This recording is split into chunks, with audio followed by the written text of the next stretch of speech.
वो आवाज जिसने या अली गाने को अमर कर दिया, वो आवाज जो असम की गायकी का एक जुनून था, ये आवाज अब हमेशा के लिए खामोश हो गई। मशहूर सिंगर जुबिन गर्गनेस हमारे बीच नहीं रहे, पर क्या आप जानते हैं क्या है उनकी कहानी? वो कौन थे, कैसे असम का एक छोटा सा लड़का बॉलीवुड का बड़ा सिंगर बन गया? चलिए बताते हैं। जुबीन का असली नाम जुबीन बोरथाकुर था। उनका जन्म 18 नवंबर 1972 में हुआ।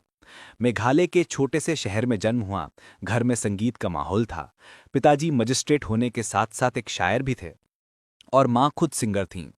जुबीन ने सुर की कला अपनी माँ से ही सीखी और स्कूल टाइम से ही सुरों को अपना लिया।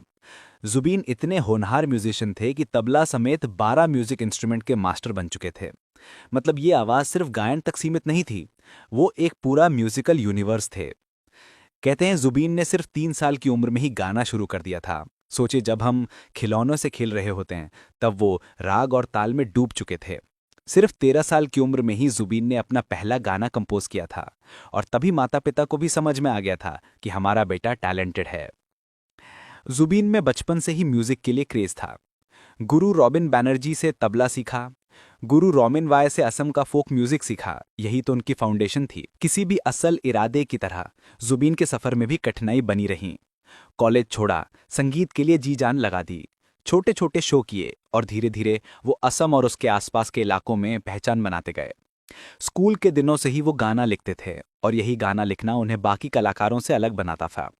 नॉर्थ ईस्ट में वो सिर्फ एक सिंगर नहीं थे, बल्कि इमोशन थे, फीलिंग थे। असमीज और बंगाली म्यूजिक में उनका कंट्रीब्यूशन अनमैचेबल था। लोकल कॉन्सर्ट से स्टार्ट किया, फिर धीरे धीरे रिकॉग्निशन मिलनी स्टार्ट हुई। बट बॉलीवुड में ब्रेक पाना, ये तो अलग ही कहानी थी। 4 फरवरी 2002 जुबीन की जिंदगी में प्यार आया, गरिमा सैकिया के रूप में। फैशन डिजाइनर थी गोलाघाट असम की। म्यूजिक और फैशन का एक कॉम्बिनेशन ब्यूटीफुल था। 2006 31 साल की उम्र में जुबीन को सबसे बड़ा ब्रेक मिला। फिल्म थी gangster, a love story. Music director Pritam ने उन्हें गाना दिया और वो गाना था या अली।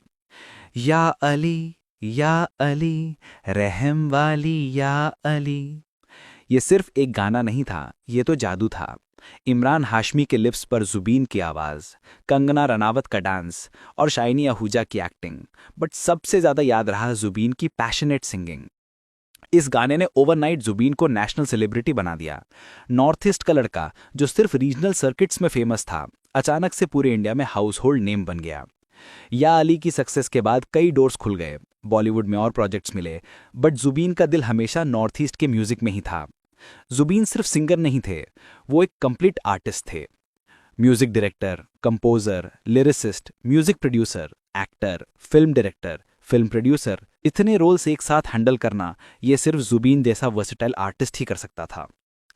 जुबीन के फैंस के लिए वो सिर्फ सिंगर नहीं था, वो इमोशन था। जब भी कोई कॉन्सर्ट होता था, लगता था जैसे फैमिली गैदरिंग हो। शिकागो यूएसए में 2011 में स्पेशल गेस्ट आर्टिस्ट के रूप में इनवाइट किए गए। इसका मतलब था कि उनकी आवाज इंटरनेशनल लेवल पर भी पहुंच चुकी थी। असम का highest paid singer, north east का प्राइड, बॉलीवुड का बिलवड वॉइस, जुबीन के पास सब कुछ था। बट सबसे बड़ी बात यह थी कि उनकी आवाज में सोल था, इमोशन था। सितंबर 19, 2025 एक आम सा दिन था। सिंगापुर में नॉर्थ ईस्ट फेस्टिवल के लिए गए थे, जहां एक हादसे का शिकार हुए और समुद्र में डूब गए। तुरंत रेस्क्यू किया गया, हॉस्पिटल में भर्ती किया गया, डॉक्टर्स ने इंटेंसिव केयर में रखा। लेकिन 52 साल का यह हसीन सफर यहीं रुक गया। दोस्त, आज जब या अली सुनेंगे तो आंखें नम हो जाएंगी। जब कोई असमीज फोक सॉन्ग बजेगा तो दिल भर आएगा। जुबीन गर्ग सिर्फ एक सिंगर नहीं थे, वो एक इंस्टीट्यूशन थे।